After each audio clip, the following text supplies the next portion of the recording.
কয়েক ঘন্টার অপেক্ষা। সন্ধ্যা 7টায় হোম অফ ক্রিকেট মিরপুর শেরে বাংলায় দামামা বাজবে বিপিএল এর। ফরচুন বরিশাল ও চিটাগং কিংসের ম্যাচ দিয়ে শেষ হবে 11তম বিপিএল। দ্বিতীয়বারের বিপিএল ট্রফি জেতার সুযোগ তামিম ইকবালের দল ফরচুন বরিশালের।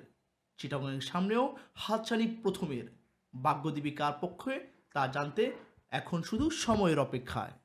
তবে তার আগে জেনে নেওয়া যাক কেমন একাদশ ঘুরতে যাচ্ছে বরিশাল।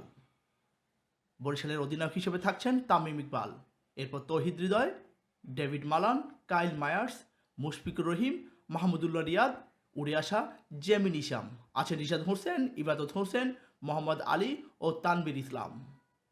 বলে রাখা ভালো, চিটাগং দলের সেরকম নামিদামি ক্রিকেটার নেই।